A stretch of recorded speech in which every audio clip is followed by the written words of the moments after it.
Breaking news में बड़ी खबर आपको बता दें कि एनडीए ने बिहार में ऐतिहासिक जीत हासिल की है। वहीं महागठबंधन महज 35 सीटों पर ही सिमट कर रह गई। लेकिन इस बार हम आज चर्चा करेंगे उन हॉट सीटों की जिस पर बड़े बड़े नेता, दिग्गज नेता पार्टियों के उतारे गए थे। कितने मार्जिन से उन्होंने इस चुनाव में अपनी जीत को हासिल किया है, इसी खबर पर ज्यादा अपडेट के साथ मेरे साथ मौजूद है मेरे सहयोगी नवेंदु। तो नवेंदु, सबसे पहले हम बात करेंगे राघोपुर सीट की, क्योंकि यहाँ से आरजेडी के तेजस्वी यादव और एनडीए से सतीश यादव थे, लेकिन यहां से तेजस्वी यादव ने जीत हासिल की है। निश्चित तौर पर आप देखिए कि तेजस्वी यादव की कल सांस अटक गई थी। जब काउंटिंग हुई, शुरुआती काउंटिंग में तेजस्वी आगे चल रहे थे, उसके बाद सतीश यादव ने पलटी मारी और कई राउंड तक वो आगे चले। यहां तक कि लग रहा था कि तेजस्वी यादव जो है अब हार जाएंगे, क्योंकि 10,000 वोटों से वो पीछे हो गए थे। लेकिन उसके बाद जब मुसलमान इलाकों का खुला बक्सा, तो तेजस्वी यादव आगे हो गए और फाइनली वो 14,000 से ज्यादा वोटों से चुनाव जीत गए। तेजस्वी यादव का भी चुनाव जीतना जरूरी था, नहीं तो आप देख लीजिए विधानसभा की क्या स्थिति होती। पूरा एनडीए का जनसैलाब होता और आरजेडी के पास कोई नेता ही नहीं था जो कि बोल सकता था। इन्होंने तो उस आतंकी के बेटे को चुनाव जितवाया है, उसामा साहब को, जिसको बोलने ही कुछ नहीं आता है। तो वैसे लोग अब विधानसभा में बैठते तो क्या करते ये तो पता नहीं, लेकिन तेजस्वी यादव जीते हैं और उस सीट से जीते हैं जिसको लेकर उनके मन में डाउट था। वो 2 जगह से चुनाव लड़ने की सोच रहे थे, लेकिन पीके ने जब सरेंडर कर दिया तो तेजस्वी चुनाव लड़े। लेकिन सतीश यादव की भी तारीफ करनी होगी। ये वही सतीश यादव हैं जो लंबे समय से राघोपुर में डटे हुए हैं और इन्होंने बहुत डटकर मुकाबला किया। राबड़ी देवी को सीएम रहते हुए चुनाव हरा दिया था। तो आप सोचिए कि ये पारंपरिक सीट है, यहां पर तेजस्वी को एडवांटेज था और इसके बावजूद तेजस्वी यादव ने जीत दर्ज की है। तो अब अगले सीट की बात करते हैं।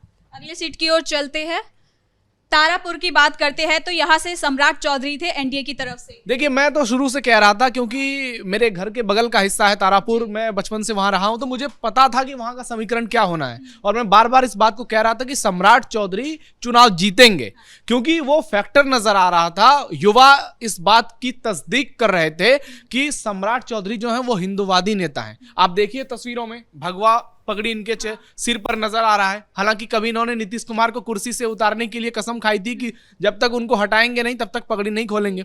लेकिन समीकरण बदले, हालात बदले और अब सम्राट चौधरी ने बड़ी जीत दर्ज की और तारापुर से अरुण कुमार शाह, जो कि आरजेडी के उम्मीदवार थे, उनको चुनाव हराया और ये मार्जिन करीब 46,000 वोटों का रहा। ये बहुत बड़ा मार्जिन है जिसके साथ सम्राट चौधरी ने जीत हासिल की है। अब बात करते हैं लखीसराय की। तो यहाँ से क्या कुछ समीकरण रहा, क्योंकि यहाँ से भी विजय सिन्हा डिप्टी सीएम थे। जब एग्जिट पोल के आंकड़े आए थे, आपने देखा होगा कि कई दिग्गज थे, बड़े बड़े राजनीतिक विश्लेषक कह रहे थे कि डिप्टी सीएम चुनाव हार जाएंगे। कुछ तो ये कह रहे थे कि सम्राट चौधरी, विजय सिन्हा दोनों चुनाव हारेंगे। लेकिन विजय सिन्हा ने बहुत शानदार जीत दर्ज की और 24,940 वोट से चुनाव जीते। तो ये तीसरी जो वीवीआईपी सीट थी, ये एनडीए के खाते में गई और विजय सिन्हा ने डिप्टी सीएम रहते हुए एक बड़ी जीत दर्ज की, जिसका अनुमान हम लोग पहले से लगा रहे थे। तो अब बढ़ते हैं दूसरी सीट की तरफ, सिवान की बात करते हैं। तो यहाँ से मंगल पांडे थे एनडीए की तरफ से और महागठबंधन की तरफ से अवध बिहारी।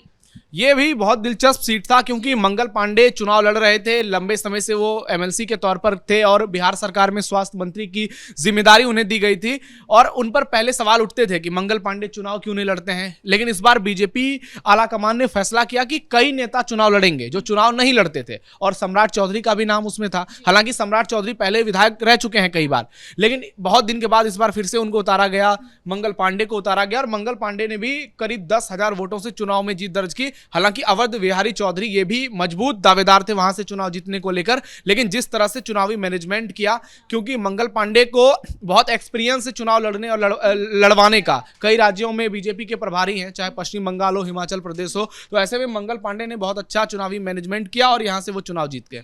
तो कुल मिलाकर यहाँ पर टक्कर देखने को मिली, लेकिन यहाँ से एनडीए प्रत्याशी जीत गए। अब बात करते हैं अलीनगर की, जहां से इस बार पहली बार युवा नेता मैथिली ठाकुर को उतारा गया और विनोद मिश्रा को महागठबंधन की तरफ से। तेजस्वी यादव ने बड़ा दांव खेला था और यहां से एक ऐसा चेहरा दिया था कि ब्राह्मणों का वोट बढ़ जाए, इसलिए उन्होंने मैथिली ठाकुर के खिलाफ विनोद मिश्रा को चुनावी मैदान में उतारा। लेकिन मैथिली ठाकुर चुनाव जीत गई और मैथिली ठाकुर बहुत ही बेहतरीन अंतर से चुनाव जीती हैं। करीब 12,000 का ये अंतर है और मैथिली ठाकुर को लेकर भी कई लोग दावा कर रहे थे कि सीट फंसी हुई है। लेकिन दरभंगा चूंकि एनडीए का गढ़ रहा है, पूरे मिथिलांचल एनडीए का गढ़ है, तो ऐसे में दरभंगा की 10 में से 7 सीटों पर एनडीए ने जीत दर्ज की और उसमें से अलीनगर एक रहा। कुल मिलाकर मैथिली ठाकुर ने भी इस अब चुनाव में एंट्री कर ली है। अब बात करते हैं गौरा बौराम की, तो यहाँ पर क्या कुछ स्थिति रही, क्योंकि यहाँ से एनडीए को जीत हासिल हुई। देखिए, इस सीट ने मुकेश सहनी की पॉलिटिक्स खत्म कर दी। जो सहनी दावा कर रहे थे कि बिहार के अगले डिप्टी सीएम बनेंगे, तेजस्वी यादव को मुख्यमंत्री बनवाएंगे, उनकी घर की सीट पर इस तरह से करारी हार हुई आरजेडी की। और क्या कुछ इस सीट पर हुआ हम कई बार बता चुके हैं। और सुजीत कुमार सिंह ने यहां 5000 से ज्यादा वोटों से जीत दर्ज की और अफजल अली के सारे मंसूबे धरे के धरे रह गए। तेजस्वी यादव की करारी हार हुई और सारा जो ड्रामा उन्होंने क्रिएट किया था पूरे महागठबंधन ने मिलकर, वो पूरी तरह से फ्लॉप हो गया और ये सीट बीजेपी के खाते में गई। और इस सीट की महत्व बहुत ज्यादा थी और हर किसी की नजर इस पे थी। ये एक बड़ी हॉट सीट बन गई थी और ये सीट एनडीए के खाते में गई। बढ़ते हैं नेक्स्ट की तरफ, तो अब है महुआ। यहाँ से तेज प्रताप यादव थे, लेकिन इनको तो हार मिल गई। हाँ, तेज प्रताप यादव को करारी हार मिली। तीसरे नंबर पर रहे, सिर्फ 35,000 वोट इन्हें मिली और इनके भी दावे फेल हो गए। और यहाँ से संजय सिंह, जो कि चिराग पासवान की पार्टी लोजपा रामविलास से कैंडिडेट थे, वो चुनाव जीते और दूसरे नंबर पर आरजेडी के डॉक्टर मुकेश रोशन रहे। तेज प्रताप तीसरे पर चले गए और तेज प्रताप की करारी हार हुई। लेकिन तेज प्रताप खुश बहुत हैं। उनके बयान जिस तरह से सामने आ रहे हैं, पीएम मोदी की तारीफ की, नीतीश कुमार की तारीफ की, अपने भाई तेजस्वी को फेलस्वी बताया, तो इससे आप अंदाजा लगा सकते हैं कि अपनी सीट हार गए लेकिन अंदर खाने बहुत ज्यादा खुश हैं तेज प्रताप यादव। हाँ, अब बात करते हैं मोकामा से। तो यहाँ तो अनंत सिंह ने पहले ही अपनी जीत का जश्न मनाना शुरू कर दिया था और जीत हासिल भी कर ली। हाँ, अनंत सिंह जो है वो सबसे 2-4 स्टेप पहले ही चलते हैं। सबसे पहले उनको टिकट दिया गया, सबसे पहले उन्होंने नॉमिनेशन का ऐलान किया था, सबसे पहले जीत का ऐलान कर दिया और 2 दिन पहले ही तैयारियां शुरू हो गई थी। और कल दिन भर माल रोड में जो इनका आवास है वहां पर लाखों लोग पहुंचे थे। सबने खाना भी खाया, जश्न मनाया गया और 2 दिन पहले से जश्न की तैयारी की जा रही थी। तो अनंत सिंह जीत को लेकर पूरी तरह से कॉन्फिडेंट थे और 25,000 के आसपास वोटों से इन्होंने चुनाव में जीत दर्ज की है और अनंत सिंह 5वीं बार चुनाव जीते हैं। ये बड़ी बात रही। ये बहुत बड़ी बात है कि जेल में रहने के बाद भी उन्होंने ये चुनाव जीता है। अब बात करते हैं करगहर की, तो यहाँ से क्या कुछ समीकरण रहा। देखिए, ये सीट इसलिए हॉट सीट थी क्योंकि ये प्रशांत किशोर का गृह इलाका है और यहाँ से पहले माहौल बनाया गया कि प्रशांत किशोर ही चुनावी मैदान में उतरेंगे। लेकिन पीके ने तो वहां से भी सरेंडर कर दिया और राघोपुर के नाम से भी पीछे हट गए। उसके बाद रितेश पांडे, जिन्होंने गाना गाया था लौंडिया लंदन से लाएंगे, उनको उतारा गया और ऐसी जनता ने जनादेश दिया कि लग रहा है कि अब रितेश पांडे को लंदन जाना पड़ेगा। चौथे नंबर पर रहे, सिर्फ 16,298 वोट आए और रितेश पांडे की करारी हार हुई। पहले नंबर पर एनडीए के वशिष्ठ सिंह रहे, दूसरे नंबर पर संतोष मिश्रा रहे और रितेश पांडे चौथे नंबर पर चले गए और ये सीट भी एनडीए के पाले में गई और जन स्वराज का भी यहाँ कुछ नहीं हो पाया और महागठबंधन की भी करारी हार हुई। यानी कि तीसरे दावेदार भी यहाँ से रितेश पांडे नहीं रह पाए। अब बात करते हैं सुपौल की, तो यहाँ पर क्या कुछ रहा माहौल। देखिए, इस सीट पर पहले से ही इस बात का अनुमान लगाया गया था कि यहाँ से विजेंद्र यादव चुनाव जीतेंगे। कई बार के वो विधायक हैं, नीतीश सरकार में बड़े मंत्री हैं, यादव जेडीयू के बड़े यादव चेहरे हैं और नीतीश कुमार के बेहद खास और बेहद करीबी हैं। आपने देखा होगा अक्सर नीतीश कुमार के इर्द गिर्द विजेंद्र यादव नजर आते हैं और इनका प्रभाव सुपौल ही नहीं मधेपुरा सहरसा तक भी है। तो ऐसे में विजेंद्र यादव ने जीत दर्ज की, बड़ी जीत दर्ज की और इसे लेकर अनुमान लगाया जा रहा था। महागठबंधन ने यहां पर मुस्लिम उम्मीदवार को उतारा था लेकिन वो बुरी तरह से चुनाव हार गए। सुपौल से विजेंद्र यादव ने जीत दर्ज की। अब बात करते हैं धमदाहा की, तो यहाँ पर क्या कुछ रहा। देखिए, लेसी सिंह ये भी नीतीश सरकार में बड़ी मंत्री हैं और जेडीयू को लेकर कहा जाता है कि नीतीश कुमार के बेहद करीबी नेताओं में से एक है लेसी सिंह और उस पर नीतीश बहुत भरोसा करते हैं। हालांकि ये पूर्णिया के धमदाहा सीट से चुनाव लड़ती हैं जहां का जातीय समीकरण इनके पूरी तरह से खिलाफ है क्योंकि ये जिस जाति से आती हैं उसका वोटर वहां सिर्फ 4,000 है। इसके बावजूद लेसी सिंह लगातार वहां से चुनाव जीत रही हैं और इस बार भी उन्होंने चुनाव जीता और इनके अपोजिट में थे संतोष कुशवाहा। ये वही संतोष कुशवाहा हैं जिन्होंने 2014 में मोदी लहर के बावजूद जेडीयू से चुनाव जीता था, पूर्णिया से सांसद बने थे। तब जेडीयू के सिर्फ 2 सांसद चुनाव जीते थे, एक पूर्णिया सीट जेडीयू जीती थी, एक नालंदा सीट जीती थी और संतोष कुशवाहा सांसद बने थे। लेकिन इस बार चुनाव हारे, बुरी तरह से चुनाव हारे और विधानसभा चुनाव में तेजस्वी यादव ने इनको टिकट दिया था लेकिन बुरी तरह से फेल हो गए। हालांकि दावे ये किए गए थे कि लेसी सिंह का चुनाव फंस जाएगा लेकिन लेसी सिंह बहुत अच्छे से चुनाव जीत गई। अब बात करते हैं मनेर की, तो यहाँ पर एनडीए की तरफ से जितेंद्र यादव और महागठबंधन की तरफ से भाई वीरेंद्र थे। भाई वीरेंद्र फिर से चुनाव जीते हैं और सोशल मीडिया पर चुनाव जीतने के बाद भी ट्रोल हो गए, क्योंकि उसका कारण है कि भाई वीरेंद्र बहुत बदतमीजी से बातचीत करते हैं। इनके कई बयान सोशल मीडिया पर वायरल होते हैं अक्सर। जिस भाषा का इस्तेमाल करते हैं, जो शैली इनकी होती है, वो राजनीति में लोग उसको एक्सेप्ट नहीं करते हैं। लेकिन उसके बावजूद क्योंकि जातीय समीकरण इनके पाले में था, इनके फेवर में था, इसलिए ये चुनाव जीत गए। और कह सकते हैं कि अभी विधानसभा में जो आरजेडी के तमाम विधायक पहुंचे हैं, उनमें से एक चर्चित चेहरे जो है वो भाई वीरेंद्र हैं और मनेर से चुनाव जीतने में कामयाब रहे हैं। और जितेंद्र यादव एनडीए के दूसरे नंबर पर रहे। चनपटिया की बात करते हैं तो यहाँ पर क्या कुछ रहा? मनीष कश्यप यहाँ से थे। मनीष कश्यप तीसरे नंबर पर रहे और इनको सिर्फ 37,123 वोट मिली। आप देखिए कि उमाकांत सिंह एनडीए से थे, अभिषेक रंजन कांग्रेस से थे और अभिषेक रंजन यहां से चुनाव जीते। दूसरे नंबर पर एनडीए और मनीष कश्यप जो है तीसरे नंबर पर रहे।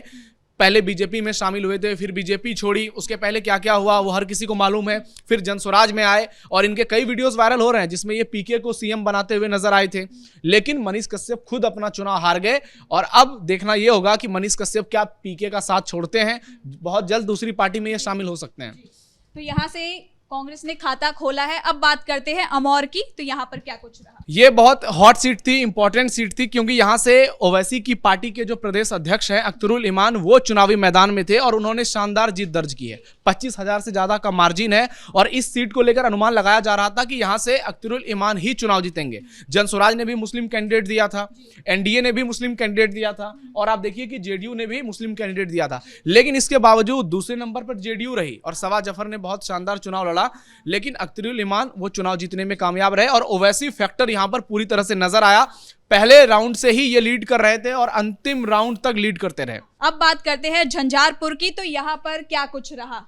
झंझारपुर सीट से चुनावी मैदान में थे नीतीश मिश्रा, जो पूर्व सीएम जगन्नाथ मिश्रा के बेटे हैं और नीतीश सरकार में उद्योग मंत्री भी हैं।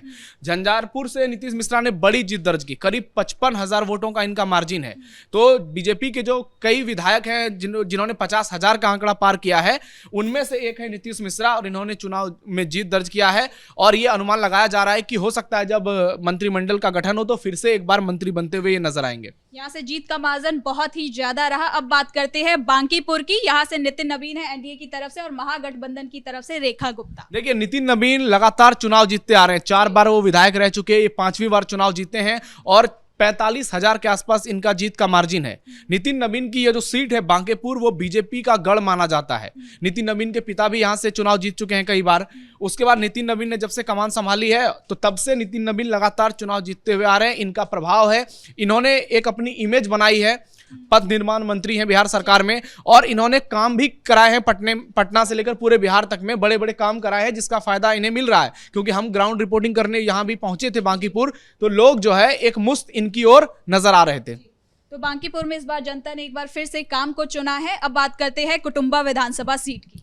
देखिए, ये एक ऐसी सीट थी जिस पर पूरी कांग्रेस पार्टी पैनी नजर गड़ाए बैठी थी, क्योंकि यहां से चुनावी मैदान में थे प्रदेश कांग्रेस अध्यक्ष राजेश राम, राहुल गांधी के कह सकते हैं राइट हैंड बिहार में। राहुल गांधी ने इनको लाकर रविदास जाति में सेंधमारी की कोशिश की थी, लेकिन आप देखिए कि लग रहा है कि राजेश राम का प्रयोग जो है वो राहुल गांधी का विफल हो गया, क्योंकि ठीक ठाक वोट बीएसपी ने भी हासिल किया है। 2% के आसपास वोट बीएसपी को मिला है और राजेश राम अपना चुनाव हार गए। और किनसे चुनाव हारे? एनडीए के ललन राम से। तो राहुल गांधी जो जातिगत जनगणना का बड़ा बड़ा दावा कर रहे थे वो पूरी तरह से फ्लॉप हो गया। अब बात करते हैं गोविंदगंज की, तो यहाँ पर क्या कुछ रहा देखने को? यहां से राजू तिवारी, ये भी प्रदेश अध्यक्ष हैं चिराग पासवान की पार्टी लोजपा रामविलास से, और इनके खिलाफ रहे महागठबंधन में शशि भूषण। ये एक ऐसी सीट थी जिसके लिए चिराग पासवान सीट बंटवारे के समय ही डटे हुए थे कि उन्हें किसी भी हाल में यह सीट चाहिए, और उसका परिणाम भी देखने को मिल रहा है कि राजू तिवारी चुनाव जीत चुके हैं और चिराग कोटे से अगर कोई मंत्री बनेगा तो उसमें एक इनका भी नाम हो सकता है। अब बात करते हैं ब्रह्मपुर की, तो यहाँ पर क्या कुछ रहा? चिराग पासवान की पार्टी के बड़े नेता हैं हुलास पांडे, वो चुनाव हार गए और महागठबंधन से शंभूनाथ यादव यहां पर चुनाव जीते हैं। तो ये चिराग पासवान को एक बड़ी हार मिली है यहां ब्रह्मपुर से। तो अब आखिरी सीट की तरफ बढ़ते हैं, इमामगंज। यहाँ पर क्या रहा? यहाँ से दीपा मांझी, जो जीतन राम मांझी की बहू हैं, वो चुनावी मैदान में थी। उपचुनाव भी उन्होंने जीता था और फिर से विधायक बनी, और आरजेडी की ऋतुप्रिया चौधरी बुरी तरह से चुनाव हार गई। तो ये तमाम हॉट सीट रहे। आप देखिए कि इसमें से 85% सीट जो है वो एनडीए के खाते में गई, यानी जो तमाम वीवीआईपी सीट थी, तमाम हॉट सीट थी, वहां पर एनडीए की लहर देखने को मिली और हर जगह पर एनडीए ने शानदार जीत दर्ज की, 1-2 सीट को छोड़ दिया जाए तो। बहुत बहुत धन्यवाद नवेंदु आपका इन तमाम जानकारी के लिए। तो कुल मिलाकर ये वो हॉट सीट थी जहां से बड़े बड़े दिग्गज नेता, पार्टी के बड़े नेता यहां से उतारे गए थे। तो बहुत अच्छी जगहों पर एनडीए ने भी बढ़त बनाई, कहीं कहीं महागठबंधन भी आगे रहा तो कहीं अन्य दल भी इसमें आगे नजर आए। ब्रेकिंग न्यूज में इतना ही। कैमरा पर्सन राजकुमार के साथ मैं सृष्टि शाह।